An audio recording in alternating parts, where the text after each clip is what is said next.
इस संसार समुद्र से पार होना बहुत कठिन है, क्योंकि भगवती माया का ऐसा आकर्षण है कि एक क्षण में हम सत ज्ञान भूल जाते हैं। असत अज्ञान का ऐसा साम्राज्य सा छाया हुआ है।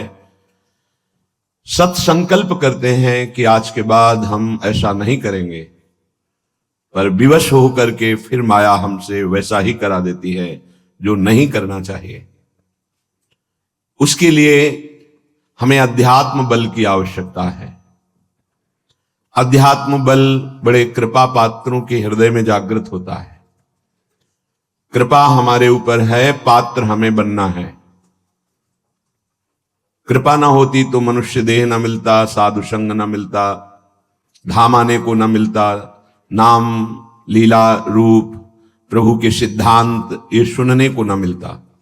कृपा तो है, अब हमें कृपा पात्र बनना है, तभी वो प्रेमामृत रस हमारे हृदय में आएगा। कृपा पात्र उपासक एकमात्र अपने आराध्य देव के चिंतन का ही महत्व रखता है।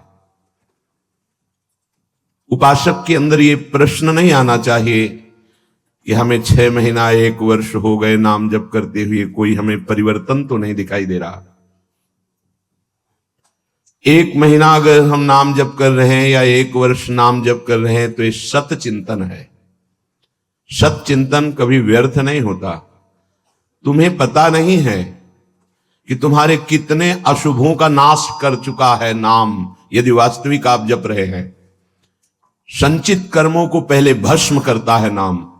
इसीलिए नवीन उपासक को यह अनुभव नहीं होता कि नाम का फल क्या है, क्या आनंद है, क्या दुख मिटता है।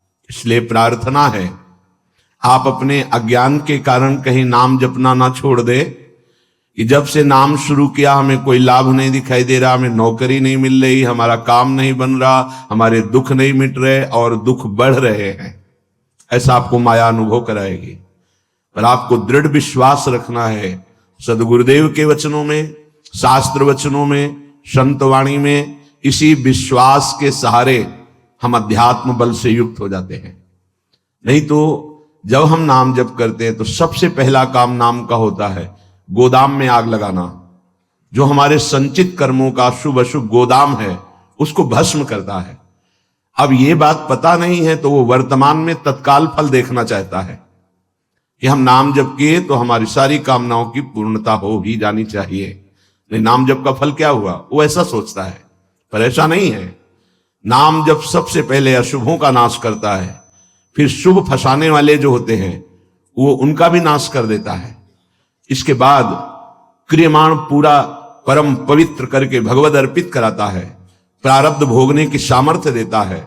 फिर आनंद का ऐसा उन्माद होता है, आनंद की ऐसी उत्तम अवस्था होती है जो वाणी से वर्णन नहीं की जा सकती। आप धैर्यवान बने, उत्साह पूर्वक नाम का जप, नाम का कीर्तन, नाम का चिंतन करें। परिणाम बहुत मंगलमय होगा। थोड़ा धीरज रखें, थोड़ा विश्वास करें। न एक एक नाम आपको उठा रहा है, अभी आपको समझ में नहीं आएगा। जब आपके पाप नष्ट हो जाएंगे, हृदय निर्मल होने लगेगा, तब आपको समझ में आएगा। मेरा मन प्रियाजू की कृपा से इस प्रेम रस में आविष्ट हो गया है। अब मेरे लिए वृंदावन से उत्तम कोई नहीं, क्योंकि वृंदावन ने मुझे प्रियाजू प्रदान किया, प्रियाजू के चरणों का प्रेम प्रदान किया, राधा नाम प्रदान किया। अब किसी की कोई मर्यादा नहीं। प्रेम की अपनी स्वयं की मर्यादा है कि वो किसी की मर्यादा नहीं रखता। प्रीति न काहू की कान विचारे, ये प्रेम है। प्रीति की रीति रंगीलो ही जाने। अगर प्रेम का सही रूप कोई जानता है तो प्रभु श्री कृष्ण जानते हैं।